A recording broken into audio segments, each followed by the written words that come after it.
The crystalline towers of Viridian Prime reached toward the purple sky like frozen lightning. Queen Ithsera stood alone in her private chamber, staring at the empty chair beside her throne. 15 cycles had passed since her daughter vanished.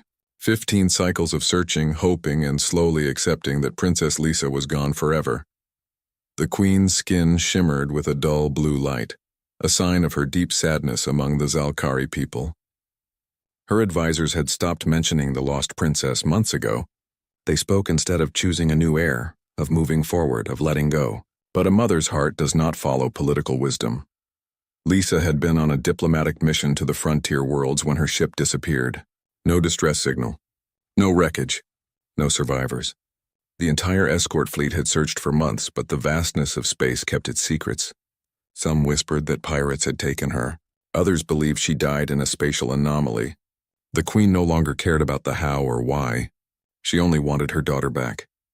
The Zalkari Empire stretched across 40 star systems, a civilization of immense power and ancient knowledge. The Zalkari themselves were tall and elegant, with skin that glowed in different colors depending on their emotions. They could speak mind to mind, sharing thoughts and feelings without words. They saw themselves as the galaxy's natural leaders, superior to the younger species that struggled to master basic space travel. Humans were particularly amusing to the Zalkari. These short-lived creatures had barely left their home system when the Zalkari first encountered them. They fought wars over resources that could be synthesized. They aged and died before they could accumulate real wisdom. They relied on crude verbal language instead of proper telepathy. The Zalkari considered humans to be energetic but primitive, like clever children playing with tools they barely understood. Far from the gleaming towers of Viridian Prime, in a sector of space the Zalkari had long forgotten, Jake Morrison guided his cargo ship through an asteroid field. The wandering star was old, patched together with spare parts and stubbornness. She rattled and groaned, but she flew, and that was enough for Jake. He'd been flying solo for 3 years now, ever since he left the Earth Defense Force. The military had been his life for a decade. He'd believed in protecting humanity, in standing against threats and the brotherhood of his squad. Then one mission went wrong. A simple patrol turned into an ambush. Jake survived. His entire squad didn't. Command called it bad luck. Jake called it a failure of leadership and walked away. Now he hauled cargo between frontier colonies, asking no questions and keeping to himself. The Broken Rim was the perfect place for someone who wanted to disappear. No major governments, no military patrols, just independent stations and desperate people trying to survive on the galaxy's edge. Jake was reviewing his navigation charts when the ship's computer beeped. A distress beacon, weak and intermittent, coming from a nearby moon. He almost ignored it. Distress beacons in the Broken Rim were often traps set by pirates. But something about this signal felt different. It wasn't the standard emergency frequency. It was older, using a protocol he barely recognized. Against his better judgment, Jake altered course. The moon was a dead rock, airless and covered in impact craters. Sensors showed the wreckage of a ship half buried in the surface. The design was unfamiliar, definitely not human. Jake put on his pressure suit and took his sidearm. If this was a trap, he'd at least be ready. The wreckage was extensive. Whatever ship this had been, it had hit hard. Jake picked his way through twisted metal and shattered hull plates. His suit lights cut through the darkness, revealing symbols and writing he couldn't read. Then he saw her. She was huddled in what remained of an escape pod, a thin pressure field keeping her alive but failing fast. Even through his helmet, Jake could see she wasn't human. Her skin glowed with a faint amber light, and she was tall, easily 7 feet if she could stand. She was unconscious, her breathing shallow. Jake had seen plenty of alien species during his time in the Defense Force, but he'd never seen one like this. For a moment, he considered leaving. Getting involved with unknown aliens in the Broken Rim was a good way to end up dead, but he thought of his squad, of the people he'd failed to save, and he couldn't walk away. He carefully lifted her, surprised by how light she was despite her height. Her skin was warm to the touch, and up close he could see delicate patterns of light moving beneath the surface. Getting her back to his ship took 20 minutes of careful climbing. The Wandering Star's medical bay was basic, designed for human injuries, but Jake did what he could. He connected her to oxygen, started an IV with universal saline, and wrapped her in thermal blankets. For 3 days, she barely moved. Jake stayed in the medical bay, monitoring her vital signs and trying to identify her species. His ship's database had nothing. He sent a carefully worded query to a contact on a frontier station, describing her appearance without mentioning he had her aboard. The response came back within hours. She was Zalkari. His contact warned him to stay far away. The Zalkari Empire didn't take kindly to their people being held by other species, even for medical treatment. They would assume he'd kidnapped her or worse. Jake considered dumping her at the nearest station and running, but something stopped him. She was alone, hurt, and clearly running from something. He knew that feeling. On the 4th day, she opened her eyes. They were large and golden, filled with confusion and fear. She tried to sit up, but Jake gently pushed her back down. He spoke slowly, using simple words, though he had no idea if she understood. "You're safe. I found you on a moon. Your ship crashed. I'm trying to help." She stared at him for a long moment, then her hand moved to her head. Her expression showed pain and frustration. She opened her mouth as if to speak, then closed it again. When she looked at him again, tears were forming in her golden eyes. Over the following days, Jake realized she had no memory. She couldn't tell him her name, where she came from, or what had happened to her ship. She became frustrated when she tried to remember, so Jake stopped pushing. He focused instead on helping her recover. She was weak at first, barely able to walk. Jake helped her move around the ship, building her strength.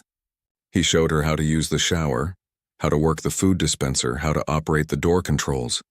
She learned quickly, watching everything with intense curiosity. Jake started calling her Lysa, after a friend from his squad who'd always been curious about everything. The name seemed to comfort her, giving her something to hold on to. She couldn't speak, at least not in any way Jake could understand, but she communicated through gestures and expressions. Her skin would glow brighter when she was happy, dimmer when she was sad or afraid. A week after he found her, Jake was working in the engine room when he felt something strange. It wasn't a sound or a sensation exactly, more like a thought that wasn't his own. A feeling of gratitude mixed with curiosity. He turned and found Lisa standing in the doorway, her hand extended toward him. Her eyes were focused, concentrated. "Can you hear me?" The words formed in his mind, not his ears. Jake nearly dropped his wrench. "How are you doing that?" Lisa's face showed surprise and the connection broke. She looked at her hand, then at Jake, then back at her hand. She tried again, and this time Jake felt the connection more clearly. It was like she was standing next to him and far away at the same time. "I don't know. This is how my people speak. But you shouldn't be able to hear me. Your kind can't do this, my kind," Jake asked both out loud and in his thoughts. "Humans, you can't use the mind voice. It should be impossible." But it wasn't impossible. Over the next few days, Jake and Lisa practiced. The telepathic connection was exhausting at first, giving Jake terrible headaches. But it grew easier. Lisa explained that among her people, such bonds were rare and only formed between those who shared deep trust. She had no idea why it was working with a human. Through their growing connection, Jake learned that Lisa's memories were slowly returning, but they came in fragments. She remembered a palace, a woman with a kind voice and a feeling of being hunted. She remembered running, hiding, and then nothing but pain and darkness. Jake told her about himself in return. About his time in the military, about losing his squad, about choosing to fly alone rather than risk caring about people again. Lisa listened without judgment, and through their bond, Jake felt her understanding and acceptance. 2 months after rescuing her, Jake's ship was ambushed near a refueling station. 3 vessels heavily armed, demanding he surrender his cargo. Jake's cargo hold was nearly empty except for basic supplies. They weren't after his goods. They were after Lisa. "We know you have the Zalkari female," a voice crackled over the comm. "Hand her over and you can leave unharmed." Jake looked at Lisa, who stood frozen in fear. Through their bond, he felt her terror. These weren't the first people to hunt her. She'd been running for a long time before he found her. Jake made a decision in that moment, one that surprised even himself. He'd spent 3 years avoiding attachments, refusing to care, keeping everyone at a distance. But this scared alien girl who trusted him, who'd somehow connected with him in a way he couldn't fully understand, had become important to him. He opened the comm channel. Not a chance. Then he pushed the Wandering Star's engines to their limit and ran. The Wandering Star shook violently as energy blasts struck her shields. Jake threw the ship into a hard turn. diving toward a nearby debris field. The three attack vessels pursued, their weapons more advanced and powerful than anything his old cargo hauler could match. But Jake had spent years flying through dangerous space. He knew that expensive ships often meant overconfident pilots. He threaded the needle between two massive chunks of dead station, rolling the ship at the last second to avoid a collision. One pursuer tried to follow and clipped its wing on the debris, spinning off course. The other two were more cautious, giving Jake precious seconds. Lisa stood in the cockpit doorway, gripping the frame to stay upright. Through their telepathic bond, Jake felt her fear but also her determination. She wasn't hiding. She wanted to help. "Can you sense them?" Jake asked, both aloud and through their connection. "Where they're going to be?" Lisa's eyes widened as she understood. She closed her eyes and reached out with her mind. Jake felt the strain it caused her, like she was lifting something heavy. Then suddenly he felt it too. A presence to his left, moving fast. He jerked the controls and a blast scorched past where they'd been a second before. "There," Lisa pointed right and Jake dove. Another blast missed by meters. Working together through their bond, they anticipated the attacker's movements. Jake's piloting skills combined with Lisa's developing precognition gave them an edge the hunters hadn't expected. After 20 minutes of desperate maneuvering, Jake managed to lose them in a sensor-dead zone created by old reactor debris. They jumped to hyperspace as soon as they cleared the interference, not stopping until they were 3 systems away. When the ship finally settled into normal space near a small mining colony, Jake collapsed in his pilot chair, exhausted. Lisa sank to the floor beside him. "Who were they?" Jake asked when he could breathe normally again. "I don't know." Lisa's thoughts carried frustration and fear. "But they're not the first. I remember being hunted before. Running, always running. Someone powerful wants me dead or captured. I just don't know why." Jake looked at her, seeing the exhaustion on her face, the dim glow of her skin indicating her fatigue. "We'll figure it out. But we need to be smarter. We need information." Over the following months, Jake and Lisa became a true team. They took legitimate cargo jobs to earn money and blend in, but Jake also started asking careful questions in the ports they visited. He learned that several groups were searching for a missing Zalkari female. The bounties were huge, enough to buy a small fleet. But the strangest part was that some of the hunters seemed to want her dead, while others wanted her alive and unharmed. Lisa's abilities continued to develop. She could sense danger minutes before it arrived, giving them time to leave ports before trouble found them. She discovered she could focus energy through her hands, using it to heal minor injuries. Once, when Jake cut his hand badly on a sharp piece of metal, Lisa placed her glowing hands over the wound. He felt warmth spread through his arm, and when she pulled away, the cut had closed, leaving only a faint scar. "How did you do that?" Jake asked, amazed. "I don't know. It just felt right." Lisa looked at her hands with wonder. "I think I knew how to do this before, but I'd forgotten." Jake taught Lisa about human culture during their long flights between systems. He showed her old movies and music from Earth, explained human history and customs, and shared stories from his childhood. Lisa was fascinated by humanity's stubborn nature, their refusal to give up even when situations seemed hopeless. "Your people have been in space for less than a century," she said one evening as they shared a meal. "You're so young as a species, and you've faced extinction threats multiple times. But you never surrendered. You just adapted and kept fighting." "We're too dumb to know when we're beaten," Jake joked, but Lisa shook her head. "No, you're too brave to let being beaten matter. There's a difference." Her skin glowed with warm amber light, a color Jake had learned meant she felt admiration or respect. In return, Lisa taught Jake about Zalkari culture. She described a society built on tradition and mental discipline, where telepathy allowed for deep understanding, but also meant privacy was constantly negotiated.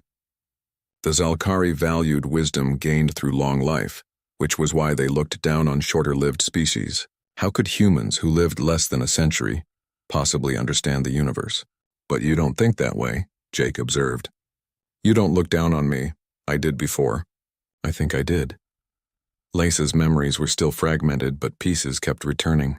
"I remember thinking humans were inferior, that they were like children. But you saved me when you didn't have to. You've protected me, taught me, and never asked for anything in return. You've shown me that wisdom isn't about how long you live. It's about what you learn and how you treat others." Their bond deepened in ways neither of them fully understood. Jake found he could sense Lisa's emotions without her trying to project them. When she was afraid, he felt it like a cold weight in his chest. When she was happy, warmth spread through him. Lisa experienced the same thing in reverse, feeling Jake's carefully hidden grief and loneliness, his guilt over his lost squad, and his growing protectiveness toward her. 6 months after the first attack, they were docked at a remote station when Lisa suddenly gasped. Her skin flashed bright white, a color Jake had never seen before.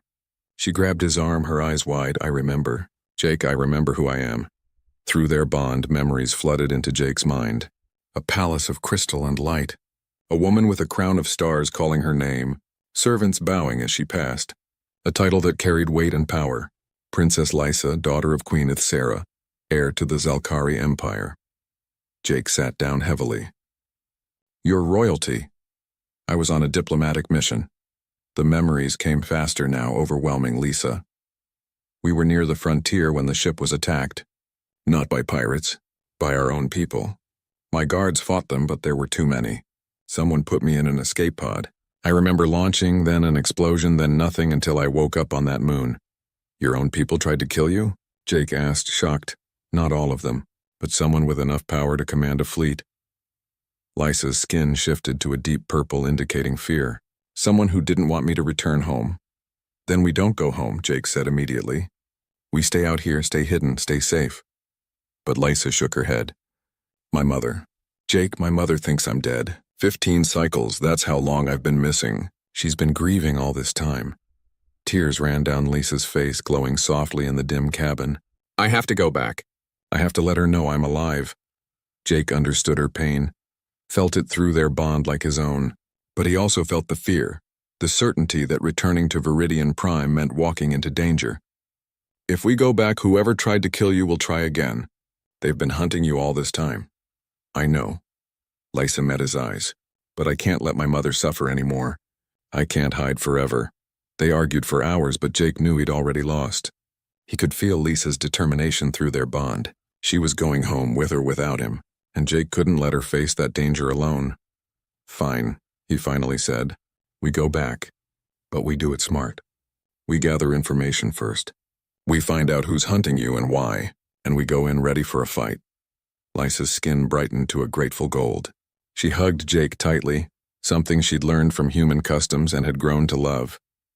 "Thank you. I know this is dangerous. I know you didn't sign up for any of this." Jake returned the hug, feeling the warmth of her skin through his shirt. "I signed up the moment I decided to land on that moon. We're in this together." Over the next 3 weeks, Jake used every contact he had to gather information about Viridian Prime. He learned that Queen Ithsera had been in mourning for years. The court was preparing to name a new heir, a distant cousin who had the support of the traditionalist faction. He also learned that several powerful nobles had gained influence during Lisa's absence, nobles who would lose that influence if the true heir returned. The picture became clear. Lisa's disappearance hadn't been an accident or the work of outside enemies. It had been a political assassination, arranged by members of her own government who wanted a different future for the Empire. "These nobles, they're the ones hunting you," Jake explained as they plotted their course to Viridian Prime. "Some of them want you dead to prevent your return. Others might want you alive to control you or use you as a puppet.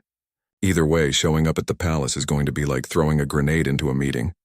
"I know," Lisa said quietly, "but I have to try. My mother deserves the truth. The Empire deserves the truth. Then we do this my way," Jake said firmly. "We don't just fly in and hope for the best. We plan, we prepare, and we make sure you survive this." Lisa smiled, her skin glowing with warm amber light. "When did a cargo pilot become a military strategist?" "I used to be a Marine," Jake reminded her. "I know how to plan an operation. Trust me." Through their bond, Lisa sent a wave of absolute trust and affection. "With my life." As the wandering star jumped to hyperspace heading toward the heart of the Zalkari Empire, Jake checked his weapons and started reviewing defensive tactics. He'd protected Lisa for months by running and hiding. The wandering star dropped out of hyperspace at the edge of Viridian Prime's system, and Jake immediately understood why the Zalkari considered themselves superior. Massive stations orbited the outer planets, each one large enough to hold 1 million inhabitants, Ships of elegant design moved between them in perfect coordination. Energy shields surrounded every major installation, shimmering like soap bubbles made of light. "It's beautiful," Jake admitted, though his tactical mind was already noting defensive positions and patrol patterns. Lisa stood beside him, her skin flickering through multiple colors as emotions warred within her. Joy at seeing home again, fear of what awaited them, sadness for all the lost time. Jake felt all of it through their bond and gently placed a hand on her shoulder. "We can still turn around," he offered quietly. "No." Lisa straightened her shoulders. "I'm home. Time to face whatever comes next." Within minutes, 3 Zalkari patrol ships surrounded them, weapons powered but not yet locked on. A voice spoke in the melodic Zalkari language, which Jake's ship computer translated into text on his screen. "Unidentified vessel, state your identity and purpose." Jake let Lisa handle the communication. She spoke in her native tongue, her voice carrying an authority he'd never heard before. "This is Princess Lisa Ithsera, daughter of Queen Ithsera, heir to the Zalkari Empire. I have returned home and request immediate audience with my mother." The silence that followed lasted so long Jake thought the transmission had been cut. Then chaos erupted on the comm channels, multiple voices speaking at once, all in rapid Zalkari. The patrol ships broke formation, and within seconds, a dozen more vessels appeared. "They don't believe you," Jake observed, watching the tactical display. "I know." Lisa's skin had turned a determined silver.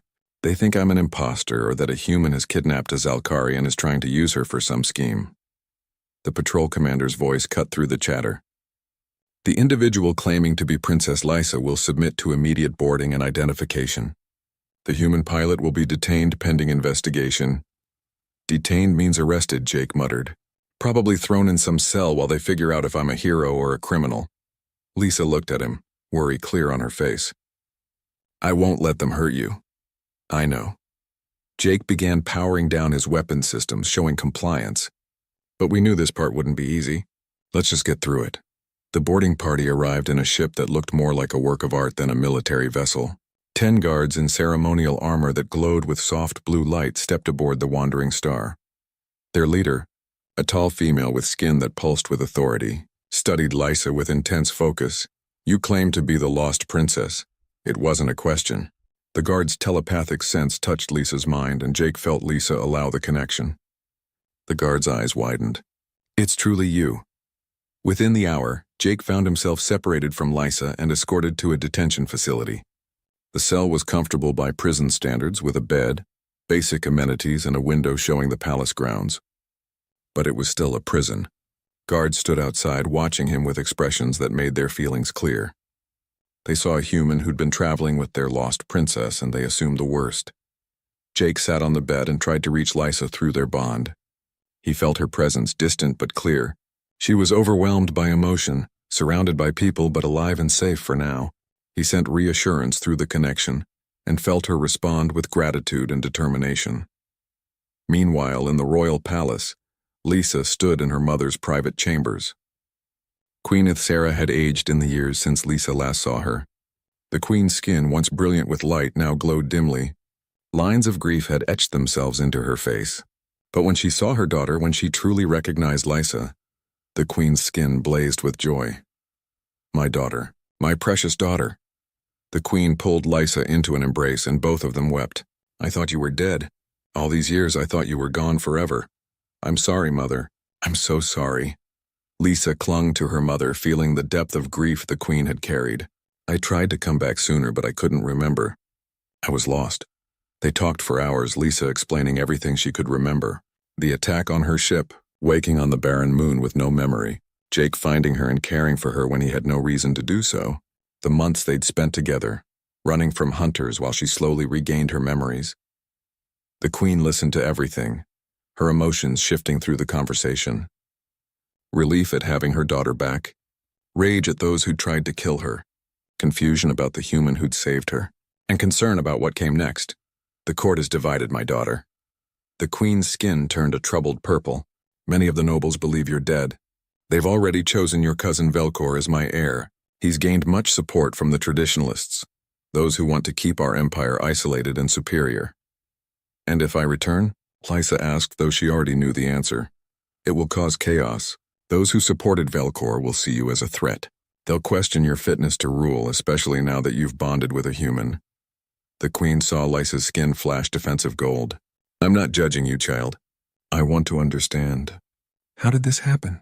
Humans cannot form telepathic bonds with our people. Lysa explained about Jake, about how he'd saved her when he had nothing to gain from it, how he'd protected her, taught her and never asked for anything in return, how their bond had formed naturally, built on trust and shared experiences. She explained that Jake had shown her things about humanity that she'd never understood before. Their resilience, their refusal to give up, their ability to adapt and overcome. He sounds remarkable, the queen admitted, but the court will not see it that way. They'll see a human who's contaminated the air with inferior ideas. They'll use your bond as proof that you're unfit to rule. Then they're fools. Lysa's skin flashed with anger. Jake taught me what real strength looks like. It's not about living for centuries or having telepathy. It's about getting back up when you're knocked down. It's about protecting those who matter, even when it's dangerous. He's worth 10 of those nobles. The queen studied her daughter carefully. You care for him deeply. He's my friend, my guardian, my bondmate. Lysa met her mother's eyes. And if the Empire cannot accept him, then perhaps I don't want to be its heir. The formal hearing was held 3 days later in the Grand Council chamber. Hundreds of nobles gathered, their skin glowing with various colors that reflected their emotions and allegiances. At the center of it all stood Lysa, wearing the formal robes of a princess but looking far different from the girl who'd left years ago. She'd survived things no royal should have to endure, and it showed in her bearing.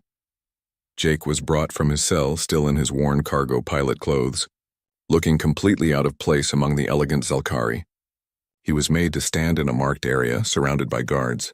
Through their bond, Jake sent Lysa strength and support. She responded with determination. The questioning began. Noble after noble stood to challenge Lysa's return.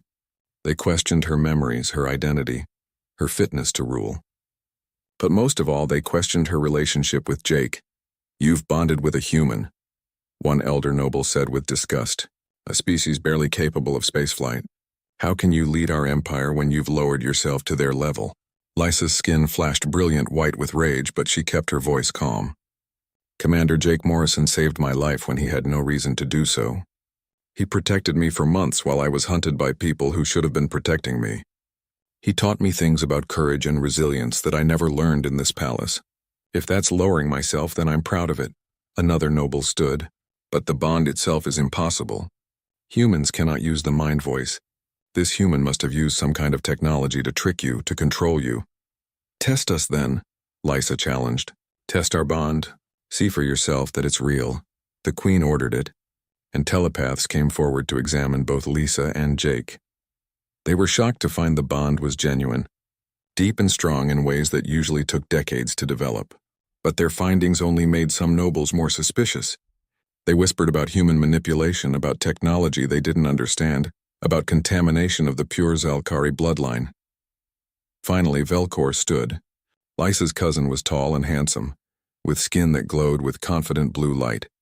He'd clearly expected to become the next ruler, and his resentment showed in the purple undertones beneath his glow. Princess Lysa, I'm relieved to see you alive.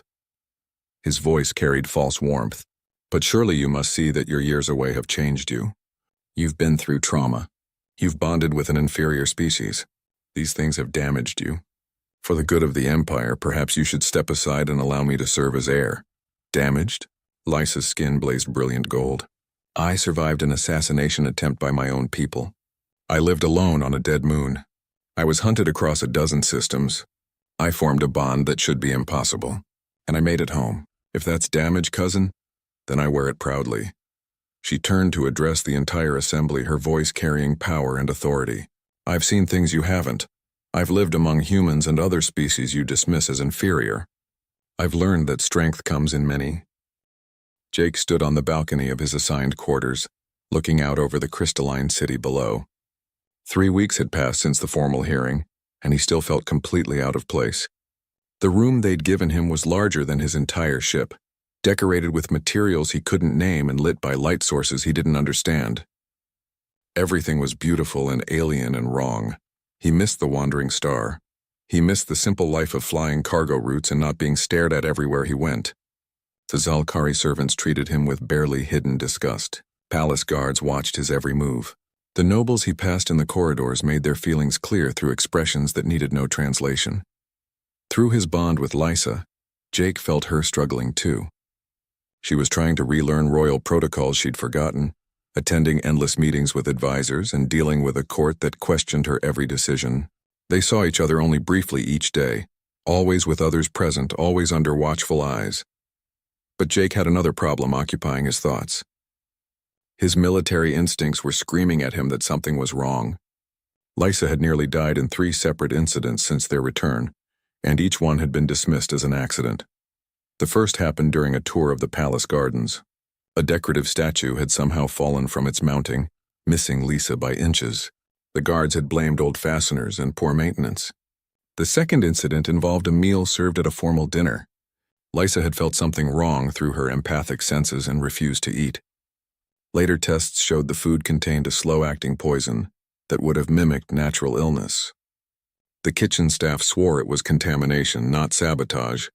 The third incident had been the most serious. A transport vehicle carrying Lysa to a diplomatic meeting suffered a complete system failure while flying over a deep gorge.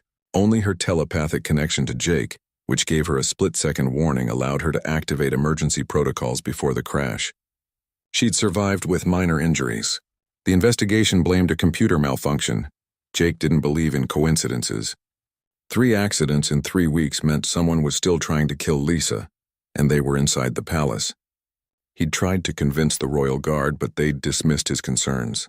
Humans didn't understand Zalkari technology or culture. He was seeing threats that didn't exist, so Jake started investigating on his own. He explored the palace at night when most people were resting. He watched patterns of movement, noting who had access to what areas. He studied the political landscape, learning which nobles supported Lysa and which supported Velcor. The information he gathered painted a disturbing picture. A faction of traditionalist nobles had been gaining power during Lysa's absence. They wanted to maintain the Zalkari Empire's isolationist policies and superiority over other species. Lysa's return threatened their plans, especially since she'd started advocating for opening relations with other civilizations. If she became queen, their entire political agenda would collapse. Jake was reviewing his notes late one night when Lysa appeared at his door. She looked exhausted, her skin glowing dimly. She'd used a private passage to reach his quarters without being seen. "I needed to see you," she said through their bond. "Away from all the others." Jake pulled her inside quickly. "You shouldn't be here. If someone sees you visiting a human's quarters at night, the rumors will be terrible." "I don't care about rumors." Lysa sank into a chair, her formal robes pooling around her. "Jake, I'm so tired. Every day it's meetings and arguments and people questioning everything I say. Half the court thinks I should step aside. The other half only supports me because my mother commands it." Jake sat beside her, taking her hand. Through their bond, he felt her exhaustion and frustration. "What does Velcor say?" "He's been perfectly polite." "Too polite." Lysa's skin flickered with suspicious orange. "He agrees with everything I suggest in public, then undermines it in private meetings. He's turning the traditionalists against me slowly, making it look like my ideas are dangerous or naive. He's smart." Jake squeezed her hand. "He can't openly oppose you without angering the queen, so he's playing the long game, waiting for you to fail or for something to happen that makes you look unfit to rule." "Something like dying in an accident," Lysa said quietly. "You think he's behind the attempts on my life. I think someone with power and resources wants you gone. Velcor has the most to gain from your death." Jake showed her his notes, the patterns he'd observed. "Look at this. All 3 accidents happened when specific guards were on duty. Those guards all have connections to nobles who support Velcor's faction, and each time the investigations were led by officials who oppose your reforms." Lysa studied the information, her skin shifting through colors as she processed it. "We need proof. Suspicions won't be enough to accuse the heir apparent of attempted murder. Then we get proof." Jake's expression turned grim. "But we have to be careful. If they know we're investigating, they might accelerate their plans." Over the following week, Jake and Lysa worked together secretly. Lysa used her royal access to review security records and personnel files.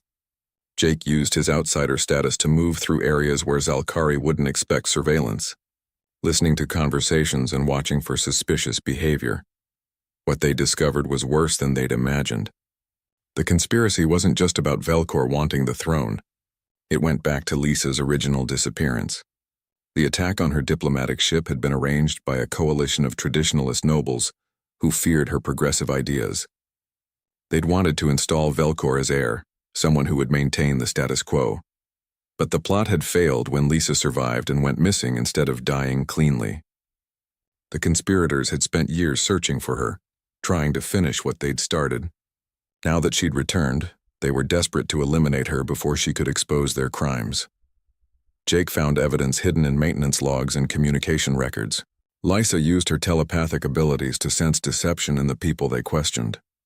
Together, they built a case that showed the conspiracy reached into the highest levels of government. Ministers, military commanders, and several prominent nobles were all involved. "Your mother needs to see this," Jake said as they compiled their evidence. "The coronation is in 2 weeks. If we don't stop them before then, they'll make their move." Lisa's skin turned fearful purple. "The coronation. Jake, that's the perfect opportunity. My mother plans to formally reaffirm me as heir in front of the entire empire. If the conspirators are going to act, that's when they'll do it. Then we expose them first." Jake stood and paced, his tactical mind working through scenarios. "We present the evidence to the Queen, she arrests the conspirators, and you're safe." But Lisa shook her head. "It's not that simple. Some of these people have served for generations.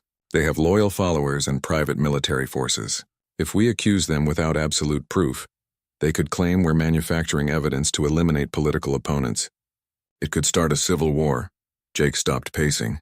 "So what do we do?" "We catch them in the act." Lisa's skin shifted to determined silver. "We let them think their plan is working, and we prepare to counter it. When they move against me at the coronation, we'll be ready." "That's incredibly dangerous," Jake objected. "You're talking about using yourself as bait." "I know." Lisa met his eyes. "But it's the only way to expose them completely. If we can show the Empire that these nobles tried to assassinate the heir in front of everyone, their support will collapse. No one will be able to defend them." Jake wanted to argue, but he understood her logic. More than that, he felt her determination through their bond. She'd made up her mind, and nothing he said would change it. "Fine, but we do this smart." Jake started planning. "We need allies we can trust. People who can act quickly when things go wrong." They carefully approached members of the Royal Guard who'd shown loyalty to Lisa. Captain Kira, a veteran soldier who'd served Lisa's mother for decades, became their primary ally. She was shocked by the evidence they showed her but believed them. She quietly recruited a small group of absolutely loyal guards who would be ready to act during the coronation. Jake also reached out to the few Zalkari who'd shown him respect. A young engineer named Trell had been fascinated by Jake's stories about human technology and tactics. Several younger nobles who supported Lisa's progressive ideas agreed to watch for suspicious activity. It wasn't a large network, but it was loyal. The night before the coronation, Jake couldn't sleep. He stood on his balcony again, watching the city lights and thinking about all the ways tomorrow could go wrong. He felt Lisa's presence through their bond before she appeared beside him. "You shouldn't be here," he said softly, but he didn't mean it. "I needed to see you before tomorrow." Lisa took his hand. "Jake, if something happens to me, you need to leave. Don't stay and try to save me. Promise me you'll get to safety." "Not a chance." Jake squeezed her hand. "We're in this together, remember? I didn't protect you for months just to abandon you now. You could die tomorrow. These conspirators won't hesitate to kill a human who gets in their way." "I know." Jake turned to face her fully. "But I'm not leaving you. That's not who I am, and you know it." The coronation hall was magnificent beyond anything Jake had ever imagined. Crystal pillars reached toward a dome ceiling that showed the stars above through some kind of transparent material. Thousands of Zalkari filled the space, their glowing skin creating a sea of shifting colors. Representatives from dozens of allied species occupied special galleries, including a small group of humans from the nearest Earth colony. Jake stood in his assigned position near the royal platform, wearing formal clothes that had been made specially for him. The outfit was a blend of human military dress and Zalkari ceremonial style, and he felt ridiculous in it. But Lisa had insisted through their bond that he looked handsome. so he endured the uncomfortable formality. Queen Ithsera sat on her throne, wearing a crown that seemed to be made of captured starlight. Lisa stood beside her mother, dressed in the traditional robes of an heir, her skin glowing with controlled calm despite the nervousness Jake felt through their bond. The ceremony began with ancient rituals and speeches in the Zalkari language. Jake's translator implant gave him a running commentary, but he was only half listening. His attention was focused on the crowd, on the guards positioned around the hall, on the subtle movements that might indicate trouble. Captain Kira and her loyal guards were spread throughout the hall, trying to look casual while remaining alert. Trell the engineer had positioned himself near the control systems for the hall's shields and security. Their small network of allies waited ready to act when needed. Jake spotted Velcor standing with the other high nobles. Lisa's cousin looked calm and respectful, but Jake noticed the tension in his posture. Several of the nobles they'd identified as conspirators stood near him, their skin colors carefully controlled to show appropriate ceremony. The queen began her formal speech, declaring her intention to reaffirm Lisa as her heir despite the years of absence. She spoke of Lisa's survival, her strength, and her growth during her time away. Many in the crowd glowed with approval. Others flickered with colors that indicated doubt or disapproval. "My daughter has returned to us changed," the queen said, her voice carrying through the hall with telepathic enhancement. "She has experienced things no royal should face. She has survived through courage and determination, and she has learned lessons about the galaxy that will serve our empire well." Lisa stepped forward to speak as tradition demanded. This was the moment Jake had been dreading. When Lisa spoke, she would announce her intention to open relations with other species, to end the Empire's isolationist policies, and to bring the Zalkari into greater cooperation with the Galactic community. It was the trigger the conspirators had been waiting for. "My people," Lisa began, her voice steady despite her fear. "I stand before you today not just as a princess, but as someone who has lived among other species. I have seen their strengths and their wisdom. I have learned that we Zalkari, for all our power, do not have all the answers. The galaxy is changing and we must change with it." Murmurs rippled through the crowd, some approving, many not. Lisa continued, speaking of cooperation, of learning from others, of humanity's resilience and adaptability. She spoke of Jake, of how a simple cargo pilot had shown her what true nobility meant. That's when Velcor made his move. He stepped forward, his skin flashing with righteous anger. "Enough. The Empire has heard enough of this human-influenced poison. Princess Lisa is clearly unfit to rule. She has been corrupted by inferior species and their primitive ideas." The hall erupted in chaos. Half the assembly shouted support for Velcor. The other half defended Lisa. The queen demanded silence, but her voice was lost in the uproar. Then the lights went out. Emergency lighting flickered on, casting strange shadows through the crystalline hall. Jake's military training kicked in instantly. He moved toward Lisa, but guards suddenly surrounded her. Not Captain Kira's loyal forces, but conspirators wearing Royal Guard uniforms. "The princess is in danger," one of them announced loudly. "We're escorting her to safety." Through their bond, Jake felt Lisa's spike of fear. These weren't protectors. They were assassins. "That's far enough," Jake called out, his hand moving to the weapon hidden under his formal jacket. He'd insisted on being armed, and now he was glad he'd fought that battle. The false guards turned toward him. "The human has no authority here. Stand aside." "Not happening." Jake raised his weapon, a compact human pistol that looked crude compared to Zalkari energy weapons, but would be just as deadly. "Lisa, get behind me," but Lisa didn't move. Instead, she stood tall, her skin blazing brilliant white with rage. "You dare? You dare threaten me in my mother's hall? Guards, arrest these traitors." Captain Kira and her loyal forces moved immediately, but they were outnumbered. The conspirators had planned well. Nearly a third of the guards in the hall were part of the plot, and they all moved at once. Energy weapons charged, shields activated. The coronation hall transformed into a battlefield. Jake grabbed Lisa and pulled her behind a crystal pillar as energy blasts tore through the space where she'd been standing. The human delegation screamed and dove for cover. Alien ambassadors scrambled toward exits. The Zalkari nobles scattered, some trying to fight, others fleeing. "We need to get you out of here," Jake said urgently. "No." Lisa's eyes glowed with determination. "This is exactly what we wanted. They're exposing themselves. We just need to survive long enough for everyone to see what they're doing. Velkor's voice boomed through the hall, amplified by telepathy. The princess and her human conspirator are attempting a coup. They've corrupted the royal guard. Loyal citizens, help us restore order. He's trying to spin this, Jake muttered, making us look like the bad guys. Lysa reached out with her telepathic abilities, broadcasting to everyone in the hall. This is the truth. Velkor and his allies tried to kill me 15 cycles ago. They've been hunting me ever since. They're trying to kill me now to prevent me from exposing their crimes. Through their bond, she shared memories with Jake, then projected those memories outward for all the telepathic Zalkari to see. The attack on her diplomatic ship, the conspirators planning her death, the years of hunting her, the recent assassination attempts, the evidence she and Jake had gathered. The effect was immediate and stunning. Thousands of Zalkari gasped as they received the telepathic broadcast. They saw the truth directly without words or interpretation. There was no way to deny it or spin it when the memories came straight from Lisa's mind. But the conspirators weren't finished. Velkor snarled in rage and drew his own weapon. If she won't die quietly, then she dies publicly. Kill them both! What followed was the most intense fight of Jake's life. He'd been in combat before, faced dangerous situations, but never anything like this. Energy weapons tore through crystal pillars. Loyal guards fought traitor guards. Nobles with combat training joined the battle on both sides. Jake fought with everything he'd learned in the military. He used cover effectively, made every shot count, and protected Lisa with absolute focus. His human weapons were less powerful than Zalkari energy rifles, but they were reliable and familiar. More importantly, Jake's tactical thinking and adaptability gave him an edge the conspirators hadn't expected.